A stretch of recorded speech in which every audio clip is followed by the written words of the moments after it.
नमस्कार, मैं अमरीन तिवारी एक नई वीडियो में आप सभी का स्वागत करता हूं। दोस्तों, रजनीश भारती जी हैं और रजनीश जी राजद की तरफ से कहलगांव विधानसभा की उम्मीदवारी इनको मिली है। रजनीश जी, किस तरह का माहौल देख रहे हैं? अभी जनता के बीच घूम रहे हैं और अभी जो आपने दो महत्वपूर्ण अनाउंसमेंट किया है, खास करके लोगों की दिलचस्पी है। अभी एक सैलरी को लेकर और दूसरा जो एनटीपीसी के सीएसआर फंड को लेकर आप लगातार जो है सवाल उठा रहे हैं कि अभी तक इसके बारे में किसी नेता ने क्यों नहीं वो किया। क्या कहेंगे, किस तरह का माहौल देख रहे हैं यहाँ पे? देखिए, माहौल तो आप खुद ही समझ सकते हैं। जब हम यहाँ आए थे तो चूंकि 8 बजे का समय दिया हुआ था, अभी कितना 2 बज गया मेरे ख्याल से। 6 घंटे विलम्ब से आए तो लोग चले गए थे, लेकिन मेरे आने के 10 मिनट के अंदर देखिए जिस तरह से पूरे गांव समाज के लोग आ गए। और यहाँ पे आप समझ सकते हैं कि हमने जो घोषणा किया है, आपने 2 बताया, हमने 3 घोषणा किया कि हम सरकारी आवास जो यहाँ की जनता के बदौलत हमें मिलेगा वो हम फ्री कर देंगे पटना में। कि जो भी लोग पटना जाएंगे किसी भी काम से, कोई परीक्षा देने जाए, कोई अस्पताल के काम से जाए, आराम से वहाँ रहे खाए, उनका हक का चीज़ है, वो रहेंगे। तो हमने ये फ्री कर दिया। तो 3 चीज़ पे हम बात रखें। शायद इन सब चीज़ के लिए हिम्मत चाहिए रहता है, बड़ा दिल चाहिए रहता है। और हम तो कहेंगे कि हमने अगर ये दिल दिखाया है तो यहाँ की जनता भी बड़ा दिल दिखाने के लिए तैयार है। और आप समझ सकते हैं कि जहाँ पे अभी हम खड़े हैं, हम बताएं कि एक तरह से समझिए कि यहाँ पे हमारे हर बार जो लोग थे, हर चीज़ से जात पात पार्टी पॉलिटिक्स से ऊपर उठ के इस बार वोट करेंगे, मतदान करेंगे, युवा का समर्थन करेंगे, साथ देंगे। आप देख सकते हैं रुझान। तो वोटर्स जो हैं, शहरी वोटर हो या फिर गांव के वोटर हो, तो रजनीश भारती जी गांव के रजनीश भारती जी और शहरी रजनीश भारती जी में क्या डिफरेंस देख रहे हैं? कोई डिफरेंस नहीं है। गांव और शहर का सब तो एक ही है, हम लोग मान के चलिए। हाँ। आज मतलब खूब गांव घूम रहे हैं जी। और एक और चीज़ है कि जितना हम घूम रहे हैं, शायद 30% भी मेरे विपक्ष के लोग नहीं घूम पा रहे हैं। और शायद अब तो देखिए, हम आपके चैनल के माध्यम से ये भी कहेंगे कि प्रशासन के लोगों को हम अपील करेंगे, देखिए टॉर्चर करने का काम मत करिए हमें या हमारे लोगों को। हम देख रहे हैं, अभी भी सुन रहे थे कि कहीं कहीं जाके प्रशासन के लोग झंडा उतरवा दे रहे हैं। ये सब काम करिएगा, सारा चीज़ ऑन रिकॉर्ड रहेगा। और आप सोच रहे हैं कि अगर आप बच जाइएगा इन सब चीज़ों से, पढ़े लिखे उम्मीदवार हैं, एक चिट्ठी इलेक्शन कमीशन को लिखेंगे, जीवन में नौकरी ज्वाइन नहीं कर पाइएगा। हम आपके चैनल के माध्यम से क्लियर कर दे रहे हैं इन सब चीज़ों को। रजनीश जी, आप हर जगह उम्र अपनी बता रहे हैं, 26 ईयर्स ऐसे बोल रहे हैं। क्या युवाओं का साथ आपको मिल रहा है? और दूसरा सवाल मैं इसे ऐड करूंगा जो तेजस्वी यादव जी कह रहे हैं, क्योंकि आप एज ए 26 मैं बात कर रहा हूं कि आप रोजगार को लेकर तेजस्वी जी कह रहे हैं कि भाई हर घर एक सरकारी नौकरी देंगे। तो किस तरह से लगता है कि ये सब मुमकिन हो पाएगा? क्योंकि विपक्ष के लोग इस पे सबसे ज्यादा सवाल उठा रहे हैं कि इतना बजट। देखिए, विपक्ष के लोगों के पास काम क्या है? उन्होंने आज तक कितना नौकरी दिया, ये बताइए। तेजस्वी यादव जी 17 महीने सरकार में रहे तो 5 लाख लोग नौकरी भी कर रहे हैं। आज इस गांव से भी स्कूटी चला के लोग जाते होंगे स्कूल में पढ़ाने के लिए सुबह सुबह। तो मान के चलिए कम से कम वो बात तो कर रहे हैं मुद्दों पे। उन्होंने 10 लाख वादा किया था, 5 लाख दिया कि नहीं दिया? तो पूरे दुनिया ने देखा। 10 लाख नौकरी का वादा किया, नहीं 10 लाख हुआ, 5 लाख दिया। आज वो कह रहे हैं कि हम हर घर नौकरी देंगे। चलिए, हो सकता है हम भी मान लें कि हर घर नौकरी नहीं दे पाए, लेकिन 100 में 50 तो देंगे, इतना तो हम लोग सबको भरोसा है। और जिस बजट का वो बात करते हैं, अगर उनका विजनरी सोच रहता है विपक्ष के लोगों का, कहते थे ना नीतीश कुमार जी पिछले चुनाव में और उनके गठबंधन के लोग कि कहाँ से नौकरी देगा बाप, घर से। उन्हीं के हाथ से पत्र बटाए ना, नियुक्ति पत्र तो नीतीश कुमार जी के हाथ से गांधी मैदान में बटाए। तो तैयार रहिए, देखिए विजनरी सोच के नेता हैं। आज इसी सोच के तहत आज आप बताइए, इतनी कम उम्र के कभी आपने प्रत्याशी किसी भी रीजनल पार्टी या नेशनल पार्टी से शायद नहीं देखा होगा। आज एक मैं ही नहीं, आज आप देखिए आपका शिवानी शुक्ला जी 30 साल से कम उम्र है। शहाबुद्दीन साहब के जो लड़का उसामा साहब 30 साल से कम उम्र है। बेलहर में चले जाइए, चाणक्य प्रकाश जी 30 साल से कम उम्र है। तो कितना नौजवानों को उन्होंने मौका दिया। कभी सुने थे हम लोग, कभी देखे थे?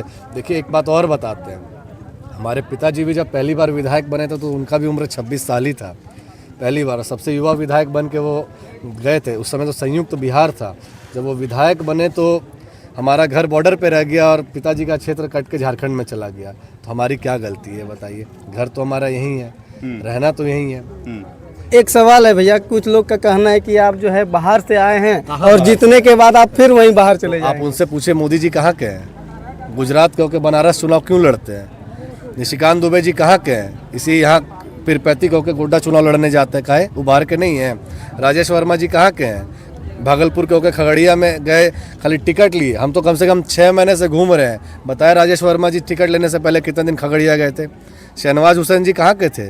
किशनगंज अररिया से होकर आज भागलपुर के सांसद बने। तो आप सवाल उनसे पूछिए ना कि एक मौका उनको लोगों ने दिया, 4-4 लोग आज यहाँ बाहर और भीतर का बताइए ना भाई। मोदी जी गुजरात के हैं, क्या बनारस के लोगों का हक नहीं था जीतने का? बनारस के लोग काबिल नहीं थे क्या जीतने का?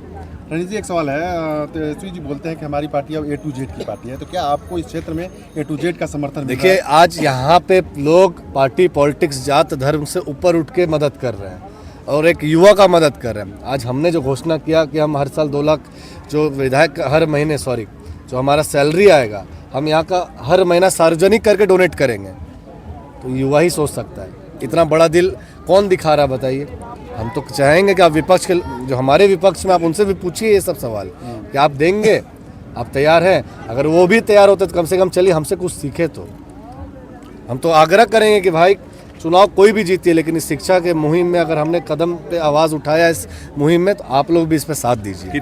कितना बड़ा, चूंकि आपका विधानसभा का क्षेत्र काफी बड़ा है, गांव-गांव घूम रहे हैं, क्या दिनचर्या में बदलाव हुआ है? दिनचर्या में तो बदलाव काफ़ी हुआ है। देखिए, घर कितने बजे तक पहुंच रहे हैं? 2 तो बज जाता है डेली। लेकिन एक बात और बताते हैं आपको, अगर हम 11 बजे सनहौला से 12 बजे के आसपास निकल के कहलगांव के लिए जाते हैं तो हमको सुबह 4 बज जाता है घर पहुँचते पहुँचते। 4 घंटा हम जाम में फंस जाते हैं।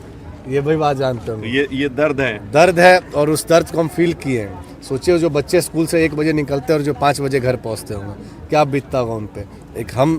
एक नौजवान होकर अगर हम 4 घंटा जाम में फंस के परेशान हो जाते तो बच्चों पे क्या बीतता होगा। बच्चे से हम पूछ रहे थे तो बोलते हैं कि भैया हम लोग 2-2 टिफिन लेके स्कूल जाते हैं। कैसे ठीक करेंगे इस समस्या को? लड़ाई लड़ेंगे। ठीक कैसे करना है? लड़ाई लड़ेंगे, आवाज़ उठाएंगे। और पावर हाथ में रहेगा तो आवाज़ उठाएंगे, तो कम से कम ये भ्रष्ट पदाधिकारी के कान में आवाज़ तो जाएगा। एक लड़ेंगे। आज हम कुछ आप ही के मीडिया साथी हमसे पटना से या दिल्ली से कहाँ से आए हुए थे, पूछ रहे थे कि आप NTPC के खिलाफ आवाज़ उठा रहे हैं, CSR का, आप वहाँ के पदाधिकारियों और नेताओं के पेट में लात मार रहे हैं, आपको जेल भिजवा देंगे। भिजवा दे। लड़ाई तो हम यहाँ की जनता का लड़ रहे हैं ना, और इतना का दम है तो भिजवा दे। हमको जेल भिजवा देंगे। हम तो इतना बता तो रहे हैं, आज इस मुद्दा पे के घर के लोग तैयार हो गए। आप किसी गांव चौराहे में जाएंगे तो इस चीज़ की आवाज़ उठ रही है कि 36 साल हो गया NTPC को यहाँ पे इस्टेब्लिश हुए 36 साल। कम समय नहीं होता। आप पूछिए, लोगों को पता नहीं था कि CSR का फ़ायदा यहाँ के लोगों को मिल सकता है। आज हम बता रहे हैं। क्या रजनीश यादव चुनाव के पहले जिस तरह है, चुनाव जीतने के बाद उसी तरह रहेंगे? आप तो गोड्डा के हैं, क्या नहीं थे गोड्डा में? आप ही लोग ना चुनाव के समय, मेरा सवाल नहीं है, ये हम वही पूछ रहे हैं। आपने तो देखा ना होगा। आज हमको छोड़िए हमारा बात, आज जितना हमारे पिताजी क्षेत्र में रहते हैं मंत्री होने के बाद, आप तो गोड्डा के ही पत्रकार है ना, मुखिया से ज़्यादा हमारे पिताजी क्षेत्र में रहते हैं कि नहीं रहते हैं? आप भी ये चीज़ एक्सेप्ट कर रहे हैं तो आम जनता भी जानती है। अरे हम यहाँ से वोट लेंगे, लोग हमें यहाँ समर्थन देंगे, हम घर में सो के क्या करेंगे? हम तो कहे मेरा उम्र अभी दौड़ने भागने का, अभी लंबा रेस का घोड़ा है, नया घोड़ा है, जितना दौड़ाइएगा उतना दौड़ेंगे। चलिए, जनता के नाम क्या अपील करना चाहेंगे? देखिए, यही अपील करेंगे कि जिस बात पे हम आप लोग के बीच आए हैं और अपना मुद्दा रखें, मिल के एक बार सहयोग करिए। सब कोई पार्टी पॉलिटिक्स जात धर्म से ऊपर उठ के एक बार अपना के देखिए। आज 5 साल का अगर विधायक सैलरी का कैलकुलेशन करेंगे तो लगभग 1 करोड़ रुपया होता है। 1 करोड़ रुपया बहुत बड़ा रकम होता है, और वो भी वाइट मनी किसी भी जनप्रतिनिधि को मिलता है। और हम वो पूरा का पूरा पैसा अगर दान में दे रहे हैं तो हम कुछ तो अच्छा सोच के आए होंगे। क्या उस 1 करोड़ से हम घर बना सकते थे? शादी ब्याह नहीं किए, शादी कर सकते थे। चलिए बहुत बहुत शुक्रिया रजनीश जी। चलिए, बहुत बहुत धन्यवाद। तो देख सकते हैं कि रजनीश यादव से थोड़ा बातचीत भ्रमण के दौरान आपको कैसा लगा, कमेंट करके जरूर बताइएगा। धन्यवाद।